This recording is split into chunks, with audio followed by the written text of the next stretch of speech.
கிறிஸ்துவுக்குள் பிரியமானவர்களே, இயேசு கிறிஸ்துவின் ஈடு இணையற்ற நாமத்தினாலே இந்த ஜெஸ்ஸி பைபிள் வேர்ட் சேனலுக்கு உங்களை அன்புடன் வரவேற்கிறேன். இந்த நாள்ல கூட நம்ம தியானத்துக்கு எடுத்துக்கொண்ட பகுதி பார்த்தீங்கன்னா சங்கீதம் 14ஆம் சங்கீதம். 14ஆம் சங்கீதத்தோட வாசிப்பு கடந்த வீடியோல நம்ம பார்த்தோம். இன்னைக்கு அதை தியானிக்க போறோம். ஒவ்வொரு வசனங்களா நம்ம தியானிக்க போறோம். 14ஆம் சங்கீதம் முதல் வசனம். தேவன் இல்லை என்று மதிகெட்டவன் தன் இருதயத்தில் சொல்லிக் கொள்ளுகிறான்.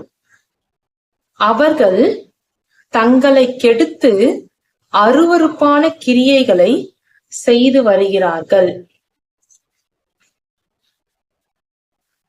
நன்மை செய்கிறவன் ஒருவனும் இல்லை.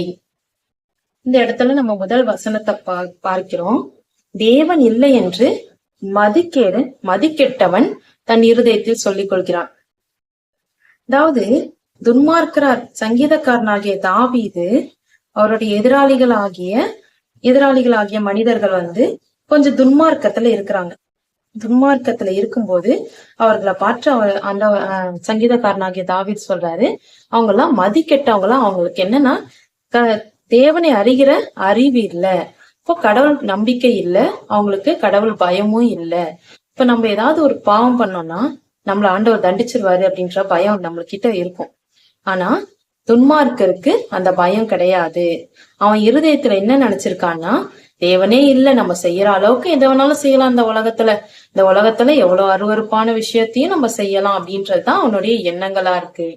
மதிக்கெட்டவன் தன் இருதயத்துல என்ன சொல்லிடுறான், அவன் புத்தி கெட்டவன், அவன் கொஞ்சம் கூட புத்தியே இல்லாதவன், அறிவே இல்லாதவன் அப்படின்னு சொல்லிட்டு சங்கீதக்காரனாகிய தாவீது அது மாதிரி பாவம் செய்கிறவங்கள, அதாவது அருவருப்பான கிரியைகளை செய்கிறவங்கள இது மாதிரி சங்கீதக்காரனாகிய தாவீதை சொல்றாரு.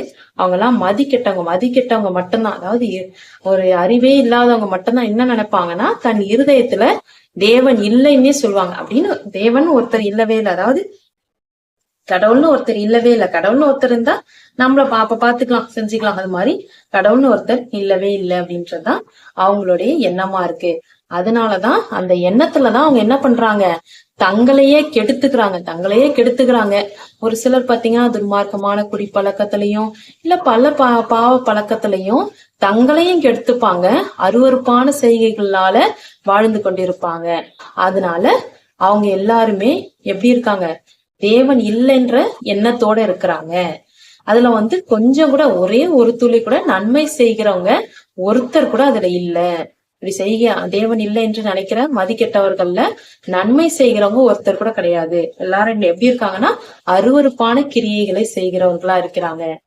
தேவனை தேடுகிற உணர்வுள்ளவன் உண்டோ என்று பார்க்க கர்த்தர் பரலோகத்திலிருந்து மனுபுத்திரரை கண்ணோக்குகிறார்.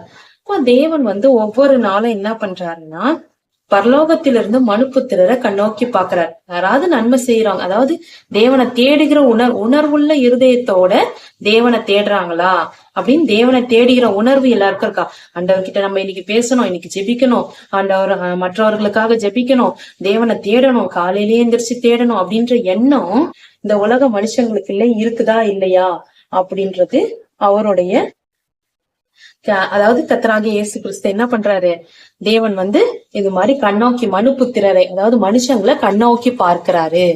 அடுத்த வசனத்துல ஆனா கண்ணோக்கி பார்க்கும்போது என்ன நடக்குதுன்னு பாத்தீங்கன்னா, எல்லாரும் வழி விலகி ஏகமாய் கெட்டு போனார்கள், நன்மை செய்கிறவன் இல்லை, ஒருவன் ஆகிலும் இல்லை. ஆண்டவர் இப்படி கண்ணோக்கி பார்க்கும்போது எல்லாரும் எப்படி இருக்காங்கன்னா எல்லாருமே வழி விலகிட்டாங்க. ஆண்டவருடைய வழியில, இயேசுவோட வழியில நடக்கிறது இல்ல. எல்லாருமே வழி விலகி என்ன பண்ணாங்க, மொத்தமா, அதாவது ஏகமா மொத்தமா கெட்டு போனாங்க. அதுல நன்மை செய்கிறவன் இல்லவே இல்ல, ஒருத்தன் கூட அதுல இல்ல. நன்மை செய்கிறவர்களே இல்ல, அதுலயும் ஒருத்தர் கூட இல்ல அப்படின்னு சொல்லி சங்கீதக்காரனாகிய தாவீது, அதாவது தேவன் இல்லை என்று நினைச்சுக்கிட்டு இருக்க மக்களை பார்த்து சொல்றாரு. இப்போ அவங்களுக்கு கர்த்தர் என்ன பண்றாரு, பரலோகத்துல இருந்து பாத்துட்டு இருக்காரு.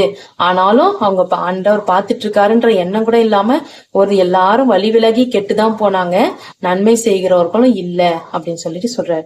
அடுத்த வசனத்துல பாத்தீங்கன்னா, அக்கிரமக்காரரில் ஒருவனுக்கும் அறிவு இல்லையோ, அப்பத்தை பட்சிக்கிறது போல என் ஜனத்தை பட்சிக்கிறார்களே, அவர்கள் கர்த்தரை தொழுது கொள்ளுகிறதில்லை.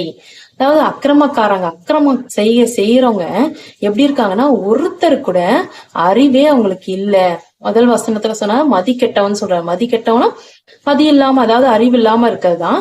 இந்த இடத்துல அவங்களுக்கு எல்லாம் அறிவே இல்லையா, அப்பத்தை பட்சிக்கிறது போல, அதாவது அப்பத்தை பிச்சு சாப்பிடுவோம்ல, அது மாதிரி பட்சிக்கிறது போல என் ஜனங்களை பட்சிக்கிறார்கள். அதாவது அவருடைய ஜனங்களை என்ன பண்றாங்கன்னா பட்சிக்கிறாங்க. அந்த அளவுக்கு ஜனங்களை என்ன பண்றாங்கன்னா கொடுமை பண்றாங்க. யாரு? இது மாதிரி அக்கிரமக்காரர்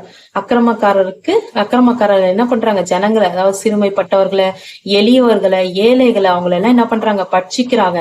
அவங்க கர்த்தரை தொழுது கொள்ளுகிறது இல்லை. கர்த்தரை தொழுது கொள்ளுகிறவங்க அது மாதிரி செய்ய முடியுமா?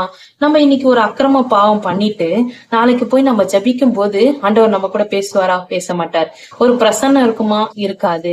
நம்மளால முழு மனதோட ஒரு வேதம் வாசிக்க முடியுமா? முடியாது. ஏன்னா நமக்குள்ள இருக்க பாவம் நம்ம என்ன பண்ணோம்னா குத்திக்கிட்டே இருக்கும், உறுத்திக்கிட்டே இருக்கும். நீ பாவம் செஞ்சேன்னு நம்ம எப்போ அந்த பாவத்தை அறிக்கையிட்டு ஆண்டவர் இடத்துல மன்னிப்பு கேட்டு அந்த பாவத்துக்காக நம்ம அந்த ரட்சிப்பை பெற்றுக்கொள்றோமோ அது வரைக்கும் அந்த பாவம் நம்மளை அழுத்தி கொண்டேதான் இருக்கும். கர்த்தாவே நம்ம மன்னிங்க, உங்களுடைய ரத்தத்தினால கழுவி சுத்திகரிங்க அப்படின்னு சொல்லி நம்ம எப்ப கேக்குறோமோ அப்போ நம்ம பாவம் முற்றிலுமாக விடுபடும். கர்த்தரும் நம்மளை ஆசீர்வதிப்பார். இந்த மதிகேடன் அக்கிரமக்காரர்கள் அது மாதிரிலாம் தொழுது கொள்ளுகிறது இல்லை அப்படின்னு சொல்றாங்க. ஆனா நம்ம எப்பயுமே கர்த்தரை தொழுது கொள்ளுகிற நல்ல பிள்ளைகளா இருக்கணும். ஆண்டவருக்கு பிரியமுள்ள பிள்ளைகளா இருக்கணும். ஆண்டவர் டெய்லி என்ன பண்றாரு, தேவனை தேடுகிறவர்கள் உணர்வுள்ளவன் இருக்கிறானா அப்படின்னு சொல்லிட்டு தினமும் என்ன பண்றாரு, பார்த்து கொண்டே இருக்கிறார். நம்ம எப்பயுமே உணர்வுள்ளவர்களா ஆண்டவரை தேடணும். இந்த உலக காரியத்தையே பத்தி நினைச்சிட்டு இருக்காம ஆண்டவரை தேடணும்.